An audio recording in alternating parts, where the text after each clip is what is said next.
그곳에서 만나자라는 제목으로 말씀을 보도록 하겠습니다. 어떤 한 사람이 있었습니다. 가장 큰 기대를 가지고 어떤 일을 시작했습니다.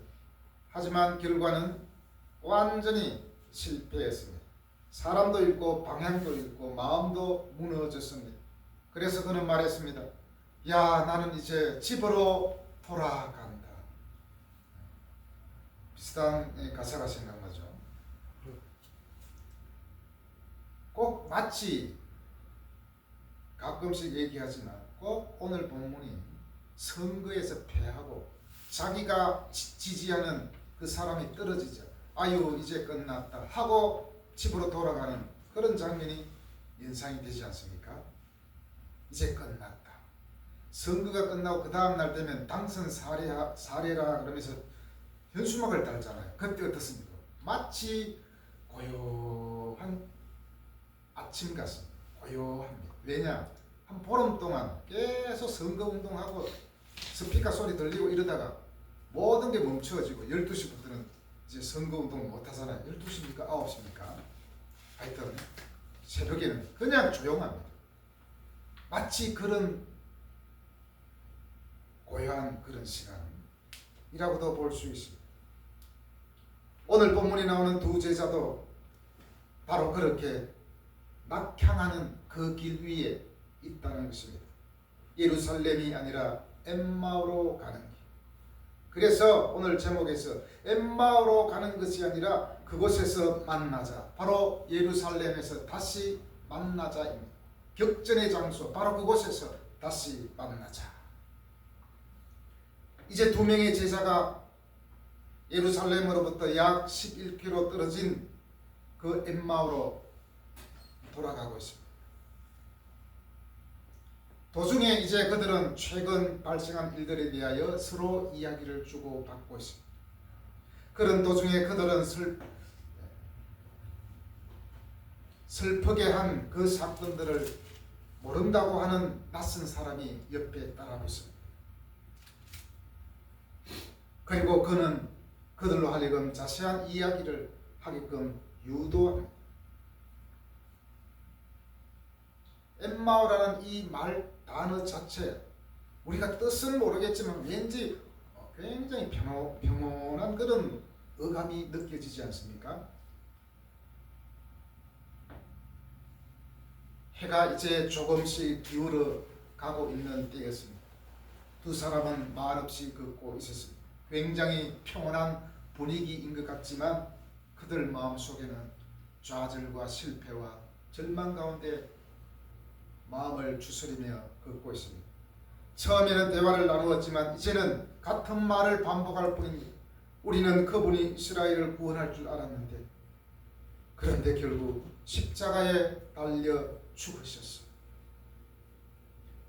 회한의 말을 내뱉으면서 말없이 그렇게 걷고 있었습니다. 둘 중에 이름이 밝혀진 사람이 있는데 그 이름은 글로바라고 되어 있습니다. 예루살렘이 어떤 곳입니까? 바로 예수님이 십자가에 죽은 곳입니다. 많은 사람들이 호산나 호산나 외치며 우리를 구원하소서 다윗의 자손이여 하면서 호산나 외쳤던 그 입구, 그 외침이 너무나도 쟁쟁이 들리고 또 예수님이 십자가에 죽을 때 그 광경, 그것들이 쟁쟁한데 지금은 아무도 없습니다. 너무나도 고요한, 이제 집에 가서 고기나 잡을까 농사나 지을까 하면서 그렇게 걷고 있었습니다. 그들은 격전의 장소에서 모든 것이 끝난 후에 귀향하는 모습으로 다른 사람이 볼 때는 굉장히 평온한 것 같지만 그들의 발걸음은 무겁고 그 모습에는 허탈감과 절망감을 느낄 수 있었습니다. 마음은 더 무겁습니다.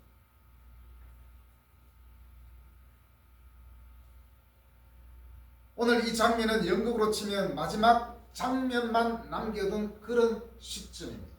아직 마지막 남은 장면은 더 남아있겠죠. 엠마오로 가는 길은 단순한 여행이 아닙니다. 포기하고 돌아가는 길입니다. 사람들이 성공하려고 서울로 올라왔다가 실패해서 고향에 내려가면 얼마나 기가 죽습니까? 성공해서 빚값 번쩍한 외제 승용차 타고 그렇게 고향에 가야 되는데 실패해서 가게 된다면 어떻습니까? 야, 부모님은 어떻게 만나지? 동네 어른들은 어떻게 만나지? 라고 하면서 갈 수도 있습니다. 아니, 돌아가고 싶지가 않을 겁니다. 바로 그런 심정이 아닌가 싶습니다. 이제는 어쩔 수 없다. 이제는 우리가 일상으로 돌아가야지 하고 돌아가는 길입니다. 그런데 그때 한 사람이 그들 곁에 조용히 다가와 같이 걷기 시작합니다. 그런데 16절에서 보니까 눈이 가리워져 그인 줄 알아보지 못한다라고 되어 있습니다. 왜냐하면 그들의 마음은 오직 예수님이 죽었다는 그 사실만을 생각했기 때문입니다. 예수님이 3일 만에 부활하셨다는 것을 전혀 생각하고 있지 못하기 때문입니다. 그러나 예수님은 그들에게 대화를 이끌어내기 위해 말을 계속해서 겁니다.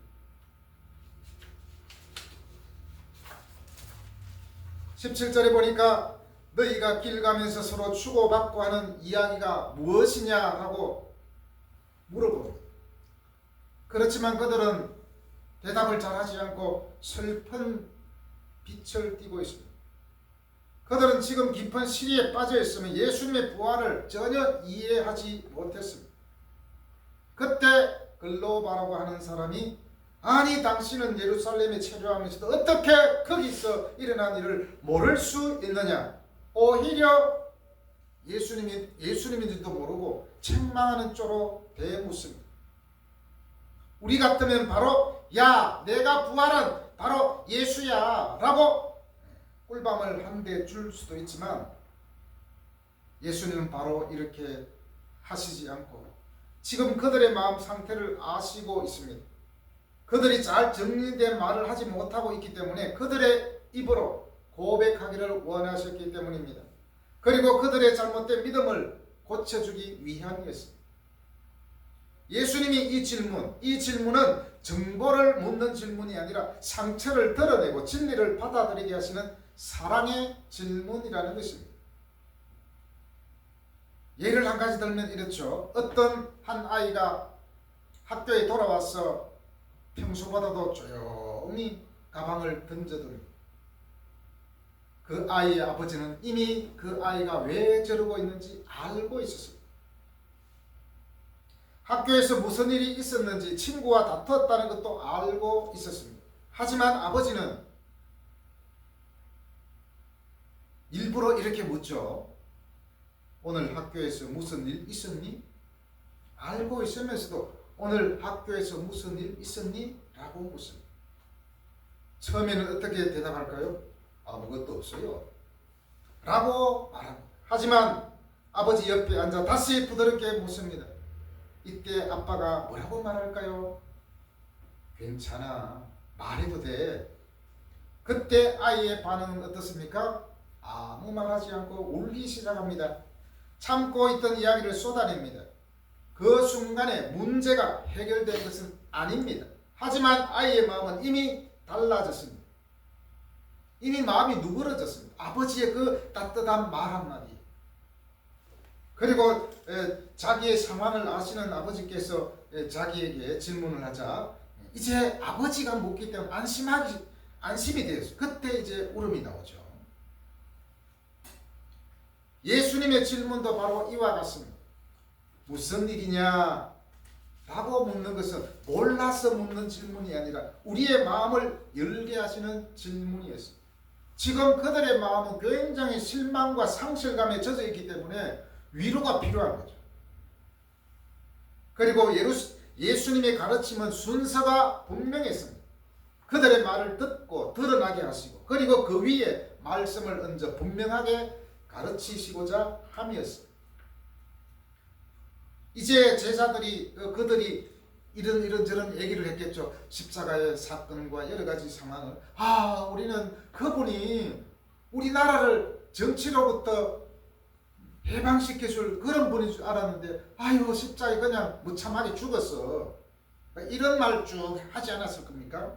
그때 25절에서 이제 다 듣고 나서 예수님이 뭐라고 말합니까? 지금까지는 그래 무슨 일이 있었느냐 이렇게 물었지만은 다 듣고 나서 25절에 보니까 어떻게 되어 있습니까? 미련하고 선지자들이 말한 모든 것을 마음에 드디 믿는 자들이요. 이제 책망을 합니다. 잘못 생각하고 있었던 것이었습니다. 두 사람은 전혀 예수님의 뜻과 잘못된 그런 이해를 하고 있었기 때문이죠.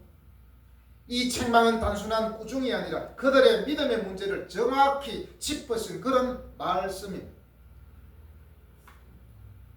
몰라서가 아니라 안 믿어서 제자들을 책망한 것입니다. 몰라서가 안 믿었어. 그들은 예수님이 당한 그런 사건들을 다 꿰고 있었습니다. 알고 있었지만 그들은 예수님을 믿지 못하였습니다.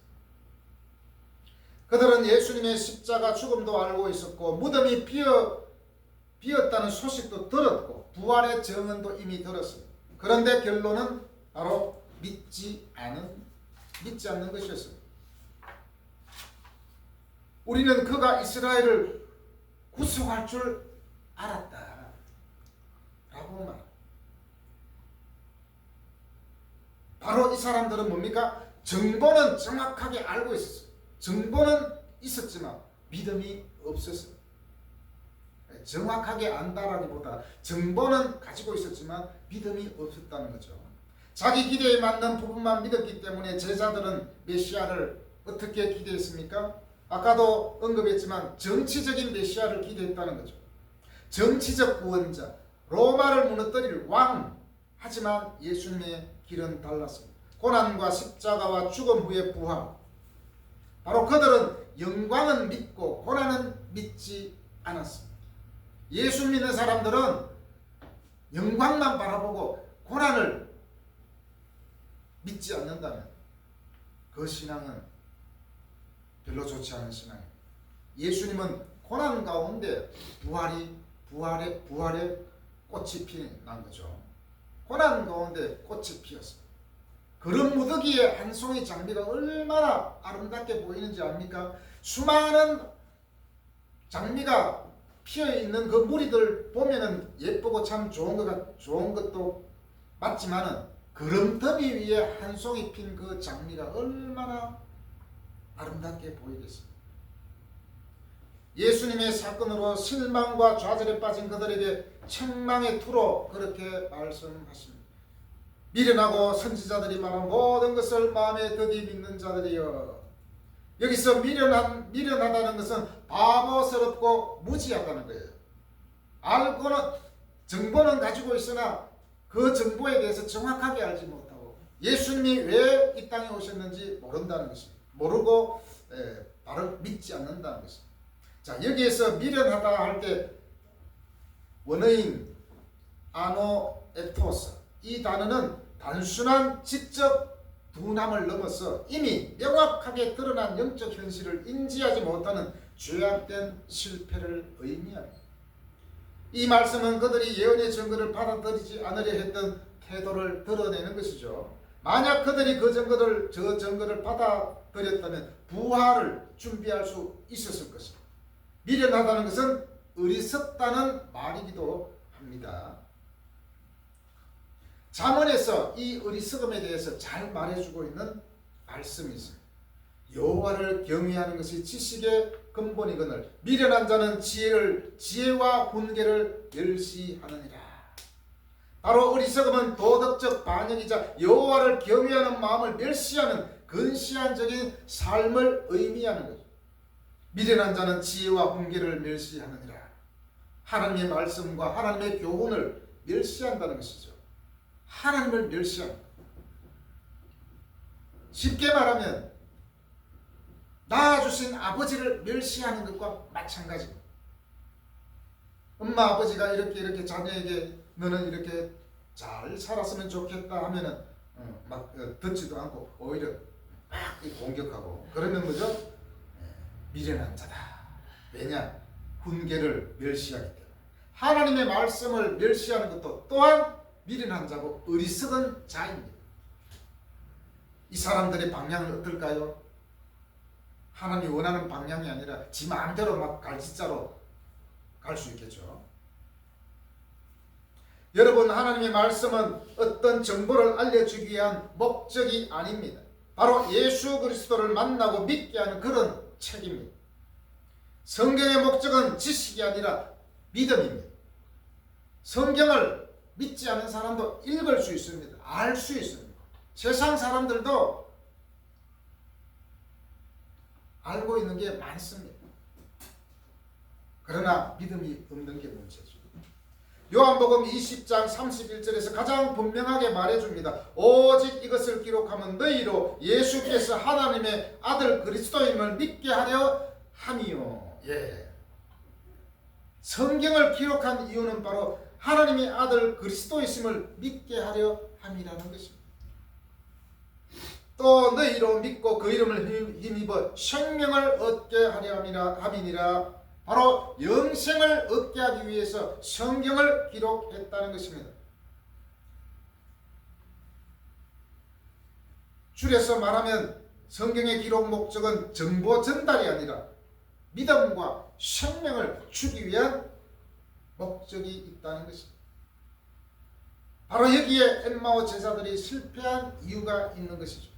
엠마오 제자들은 성경도 알고 있었고 사건도 알고 있었습니다. 그런데 문제는 바로 이것이었습니다. 성경을 정보로만 알고 있었지 예수님을 가리키는 말씀으로 보지 못했다는 것입니다. 그래서 예수님이 하신 일이 무엇입니까? 성경을 풀어주시며 이제 말합니다. 27절에서 자기에 관한 것을 다 설명하셨습니다. 이어 모세와 모든 선지자의 글로 시작하여 모든 성경에 쓴 바 자기에 관한 것을 자세히 예수님은 27절에서 설명합니다. 써놨죠? 이에 모세와 모든 선지자의 글로 시작하여 모든 성경에 쓴 바 자기에 관한 것을 자세히 설명하십니다. 자세히 설명했대요. 이들의 마음은 어땠을까요? 이따가 뒤에 나옵니다. 성경의 진짜 기능 세 가지가 바로 뭐냐? 첫 번째로 예수님을 드러내는 책이다. 성경의 중심은 교훈이나 윤리가 아니라 바로 예수 그리스도입니다. 성경을 읽고 예수님이 안 보이면 아직 제대로 성경을 읽는 것이 아닙니다. 아무리 성경을 많이 읽어도 그곳에서 예수님을 발견하지 못하면 보지 못한 거나 마찬가지죠. 이제 제자들은 예수님께서 날이 이미 저물었으니 예수님께 요청합니다. 이제 여기서 날도 저물었으니 숙소에서 우리들과 함께 머뭅시다. 아직 그들은 예수인지 모르고 있습니다. 그때 예수님은 그들과 저녁을 잡수시면서 축사를 하고 그들에게 음식을 줍니다. 그때 31절에 보니까 뭐라고 되어 있습니까? 그때 비로소 눈이 밝아져 그인 줄 알아보니. 눈이 밝아졌다는 것은 인식의 문제가 아니라 영적으로 눈이 열리게 되었다는 것입니다. 이 사람들은 갑자기 난데없이 열린 것이 아니라 예수님과의 대화를 통해서 예수님이 상세하게 말씀하신 그 내용을 들으면서 그들은 이제 마음이 열리기 시작했습니다. 바로 예수님이 말씀하신 것을 듣는 과정에서 그들이 영적으로 열리게 되었다는 것입니다. 바로 하나님의 말씀은 우리의 마음을 열어주고 마음을 변화시키는 것입니다. 말씀을 듣다.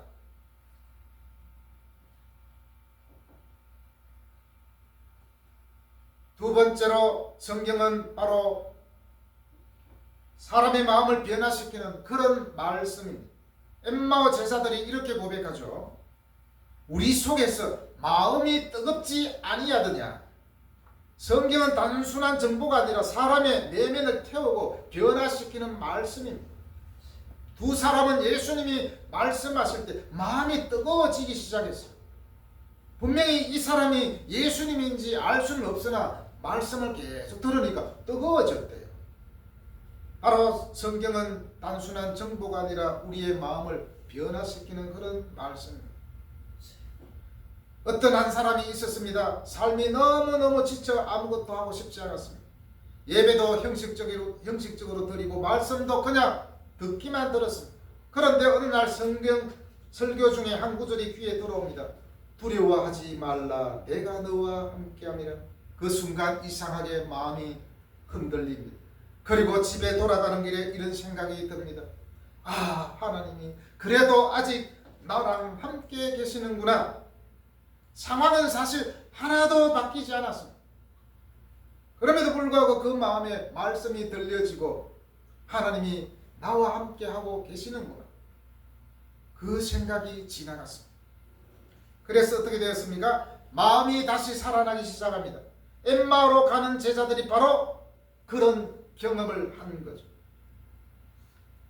여러분, 지난번 설교에서 우리의 삶은 속도보다 방향이 중요하다고 했습니다. 이렇게 방향을 바꾼다는 것은 우리의 삶이 바뀌었기 때문에 가능한 것이죠. 도둑놈은 도둑질하러 계속 가잖아요. 그런데 갑자기 그 도둑놈이 변화돼서 이래서는 안 되겠지 하고 교회로 달려가는 것과 마찬가지입니다. 하나님의 말씀은 이와 같이 삶을 바꾸는 능력이 있습니다. 그들은 이제 예루살렘에서 엠마오 실패의 자리에서 이제 일상으로 돌아가고자 하는 그 길에서 다시 돌이킵니다.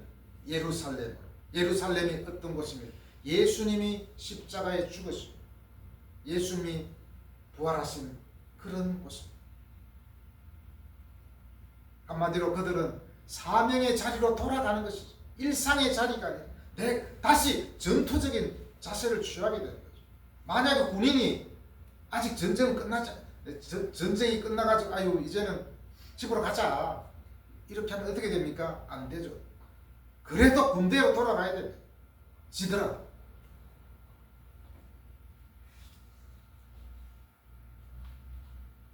성경은 아는 것에서 끝나는 것이 아니라 바로 돌아가게 만드는 힘입니다. 방황하는 사람이 하나님께로 돌아가는 그런 힘을 주는 것이 바로 성경 말씀입니다. 교도소에서 성경을 읽다가 변화된 사람이 얼마나 많은지 모릅니다. 오늘 말씀에는 제가 기록해 놓지 않았지만 최고의 신학자 어거스틴이라는 사람은 굉장히 불안했습니다. 방탕하게 살았습니다. 그러나 하나님의 말씀을 듣고 완전히 삶이 바뀐 사람 중에 한 사람입니다. 두 사람은 이제 예루살렘으로 돌아가 예수님의 11제자가 있는 것으로 돌아가게 됩니다.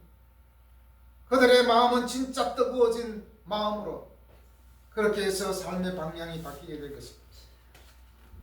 거기서 오늘 말씀해 보니까 거기서 시몬에게 부활하신 예수님께서 보이셨다고 하자 이 두 사람도 예수님을 만났다는 그 증언을 합니다.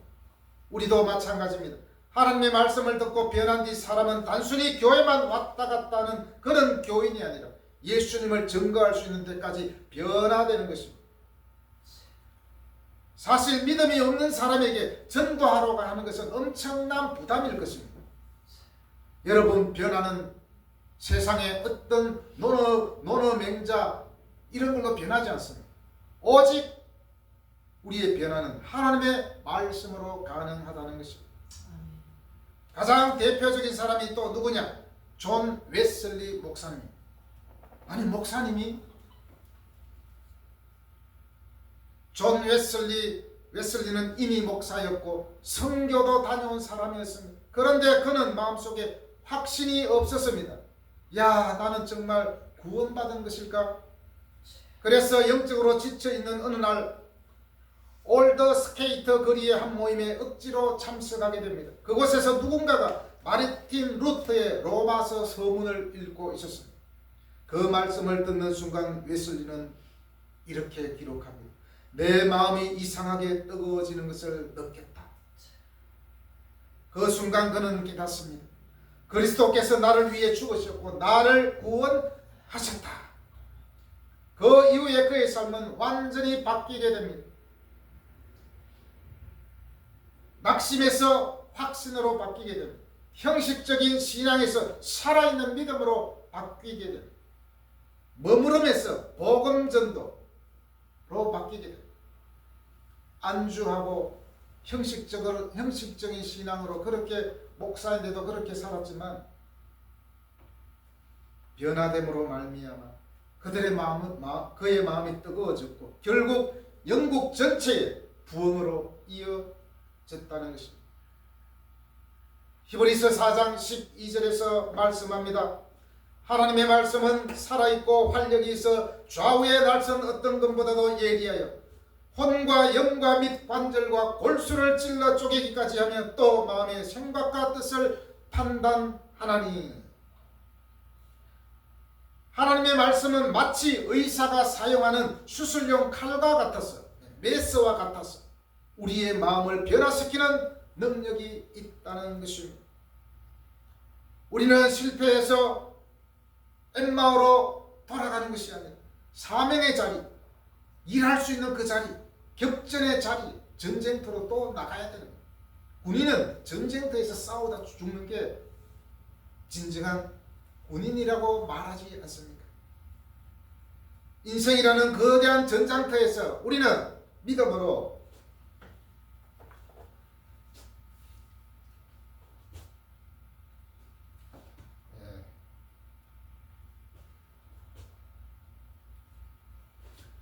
믿음으로 나아가야 합니다.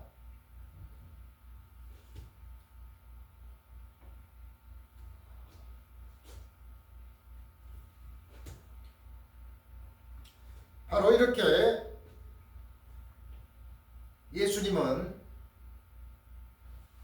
예수님의 부활을 믿지 않은 그들에게 미련한 자라고 그렇게 했지만 결국에는 예수님의 말씀을 듣고 그들은 마음이 뜨거워짐을 느꼈으며 변화된 삶을 살게 됩니다.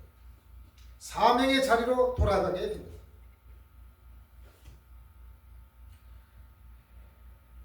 여러분, 영적으로 어리석은 그런 미련한 자가 아니라 말씀을 통하여 뜨거워져 우리의 영적인 눈이 열려 실망과 좌절이 아니라 하나님을 경험하고 예수님을 경험함으로 부초처럼 떠도는 그런 인생이 아니라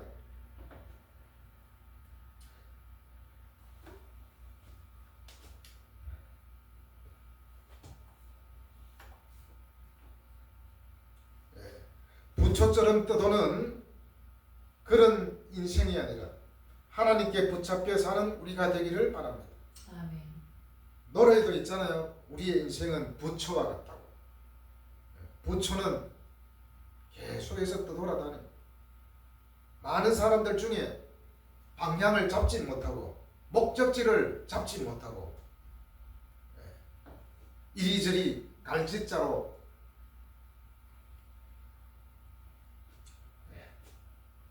방황하는 사람이 많습니다.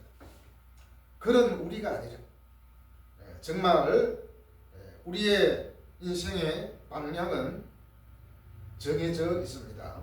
바로 그 자리가 우리 사명의 자리, 우리가 살아가야 할 자리. 이것을 위해서 어리석은 자가 되지 않고 하나님 말씀을 알기는 알되 믿지 않은 자가 아니라 하나님의 말씀을 그대로 알고 또 믿음으로 말미암아 분명한 그러한 우리가 되기를 바랍니다. 다시 한 번 더 제가 제목을 말하겠습니다. 그곳에서 만나자. 이것이 우리 크리스찬의 삶의 방향입니다. 바로 이런 우리가 되기를 예수님의 이름으로 축복합니다. 아멘.